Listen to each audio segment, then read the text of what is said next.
আগের ভিডিওতে আমরা আমাদের দেহের গ্যাসীয় পরিবহন সম্পর্কে জেনেছি। আজকে আমরা দেখব আমাদের দেহে অক্সিজেন কিভাবে পরিবাহিত হয়।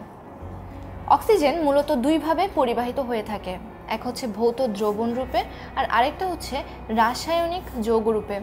ভৌত দ্রবণ রূপে যে অক্সিজেনের পরিবহন সেটা খুবই সরল প্রক্রিয়ায় হয়ে থাকে, যেটা হচ্ছে আমরা যখন বাতাস থেকে অক্সিজেন গ্রহণ করছি সেই অক্সিজেনটা একদম ডিরেক্ট আমাদের রক্তের যে প্লাজমা বা তরল পদার্থ সেটার সাথে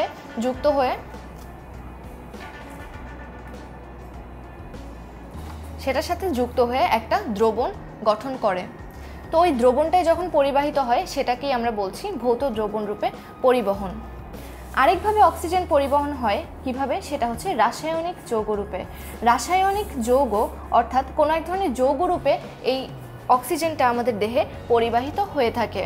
এই যৌগটাকে আমরা বলছি অক্সি হিমোগ্লোবিন। বিক্রিয়াটাকে যদি আমরা দেখাতে চাই আমরা এভাবে দেখাতে পারি। আমাদের রক্তে যে হিমোগ্লোবিন থাকে সেই হিমোগ্লোবিন এবং আমাদের বাতাস থেকে আমরা যে অক্সিজেনটা গ্রহণ করছি সেই অক্সিজেন এবং হিমোগ্লোবিন একসাথে বিক্রিয়া করে অক্সি হিমোগ্লোবিন গঠন করে। এই অক্সি হিমোগ্লোবিন রূপেও কিন্তু আমাদের পুরো দেহে অক্সিজেনটা পরিবাহিত হতে পারে। তো এই দুই প্রক্রিয়ায় মূলত অক্সিজেন পরিবহন হয়ে থাকে। আমাদের পরবর্তী ক্লাসে আমরা কার্বন ডাই অক্সাইড পরিবহন সম্পর্কে জানব। আজকে এ পর্যন্তই, সবাইকে ধন্যবাদ।